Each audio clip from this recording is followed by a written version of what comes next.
Pessoal, dando continuidade ao nosso projeto, vamos agora dimensionar as linhas. Vamos ter que prestar muita atenção agora, passo por passo, no que está sendo feito, para não se transformar numa confusão. Quais são nossas premissas para essa etapa? Eu tenho 10 setores e eu vou funcionar 2 setores por dia. Cada setor vai funcionar por 5,5, 5 horas e meia mais ou menos, totalizando aí 10 horas e meia, 11 horas por dia. Esse ajuste de tempo de bombeamento é feito no futuro com o manejo. Por enquanto, o que nos interessa é um dimensionamento para efeito de projeto, e ele considera a pior situação, ou seja, a condição em que eu vou ter a máxima demanda hídrica. E aqui agora, para mim dimensionar essas linhas, eu vou considerar o caminhamento, aquele trecho de linha que é a pior, ou seja, aquela que vai exigir a maior pressão, a maior altura manométrica. Eu estou considerando que o trecho de linha que eu tenho pior, e é esse que eu vou fazer o dimensionamento, é esse aqui.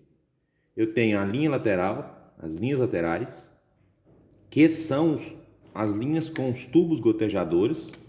Eu tenho um trecho de linha de derivação e eu tenho uma linha principal. Então, nesse projeto nós temos 3 linhas. Vamos lá. Eu vou seguir o mesmo procedimento que eu fiz para os outros projetos, que vocês já conhecem. Vou usar as mesmas equações para as 3 linhas que estão aqui apresentadas. A linha lateral, eu vou primeiramente ter que achar a vazão.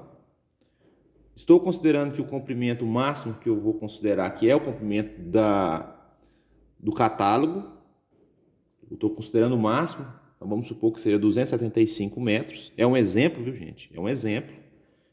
Eu não poderia ter uma linha maior, mas eu poderia ter uma linha menor. E eu tenho a vazão de 3,2 litros por hora por metro. Então, eu vou multiplicar 275 metros vezes 3,2 litros por hora por metro. O que eu tenho é 880 litros por hora nessa linha. O diâmetro dela é 18 milímetros. Veio do catálogo essa informação. E então eu vou calcular a perda de carga. Estou usando aqui a equação de Rason-Williams. Considerando aqui essas informações, lembrando que eu tenho que colocar o diâmetro em metros e eu tenho que colocar a vazão em metros cúbicos por segundo. Por isso, então, eu dividi por 1.000 e depois dividi por 3.600. O coeficiente C aqui não é PVC, né? Aqui é polietileno. Então, um tubo gotejador, ele é fabricado em polietileno. Então, o coeficiente C dele, que está ligado à sua rugosidade, é de 144. E eu estou multiplicando aqui pelo meu fator F de 0,38. Porque eu tenho muitas saídas, são inúmeras saídas. Então eu vou considerar o valor maior máximo que está na tabela, né? Acima de 16 saídas naquela tabela que vocês têm, ele considera como 0,38. É um fator para ajustar a perda de carga para linhas laterais. Lembra? Quando eu tenho muitas saídas, a vazão diminui e eu tenho então que fazer esse ajuste. No final eu tenho uma perda de carga de 7,18 MCA. Ok, então a minha linha lateral, eu já calculei aqui a perda de carga. Não vou considerar agora os desníveis. Vou deixar para mim somar o desnível no final, no momento de obter a altura manométrica. Então, dando andamento, eu vou fazer o mesmo procedimento para a linha de derivação, que é esse pequeno trecho aqui, ó. Então, a linha lateral que eu acabei de fazer, o cálculo, é essa aqui de polietileno. Esse pequeno trecho aqui é a linha de derivação. Estou considerando que é a metade do setor, porque a principal está conectando aqui no valete de setorização no meio do setor. Então, esse trecho é a linha de derivação e esse trecho é a linha principal. Estou considerando que o meu setor tem 20 linhas laterais. Então, se eu tenho 20 linhas laterais no setor todo, essa linha de derivação, que é a metade, ela tem 10. 10 vezes a vazão de cada linha. Eu tenho essa vazão de 8,8 metros cúbicos por hora. O diâmetro, estou considerando de 50 milímetros. Por quê? Aqui eu não fiz o cálculo de diâmetro. Porque é uma vazão muito baixa, se eu fizer o cálculo ela vai pedir um diâmetro menor do que esse. E para a conexão dos tubos gotejadores, é geralmente feito um furo no tubo. O tubo é de PVC, você pega e fura ele e encaixa a peça de conexão, é o conector inicial de linha. Ele vem com uma borrachinha que é chamada de chula. Então você coloca o conector juntamente com essa borracha no furo do tubo. E esse procedimento não é recomendado que se faça com tubos de diâmetro menor que 50. Então o menor tubo que a gente tem é 50. Como nossa linha é muito curta e a vazão é pequena, eu vou usar o menor possível. E vocês vão ver aqui que a perda de carga ficou muito baixa. Então não tem necessidade de colocar um tubo de 75, por exemplo, porque a perda de carga já foi muito reduzida.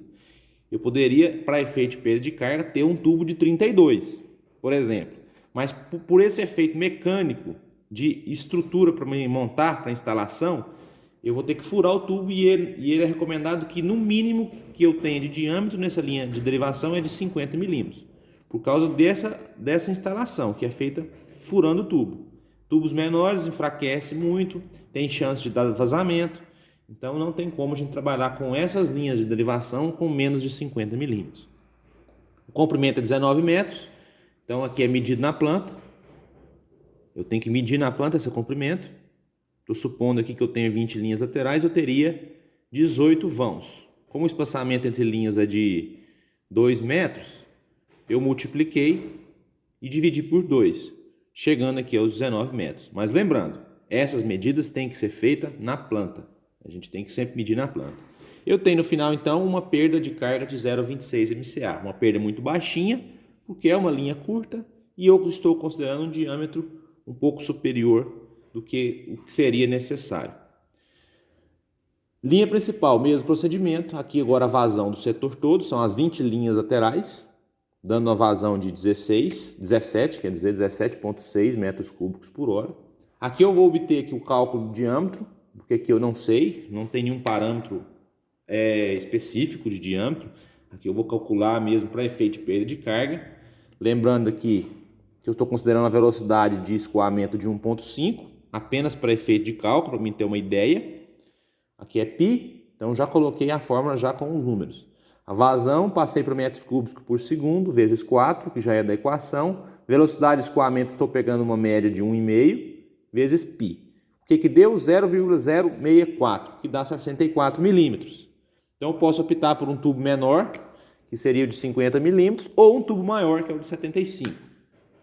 Como a gente sempre busca reduzir as perdas de carga, vou escolher o tubo de 75. Estou considerando que o comprimento dessa rede é de 450 metros total, e então a perda de carga deu 8,06 MCA. Eu não quis reescrever a equação de Haas-Willis aqui, porque ficaria muito cheio esse quadro e já está um pouco confuso. Eu preferi não reescrever em todos os passos para não gerar ainda mais confusão. Então eu tenho as 3 perdas de carga. Então, perda de carga da linha lateral, perda de carga da linha de derivação, perda de carga da linha principal. Eu vou agora finalizar essa etapa, né, para não gerar muita confusão nessa parte de linhas, e vou gerar uma nova aula para a gente calcular aí alguns detalhes que eu vou ter que considerar para as peças do bombeamento.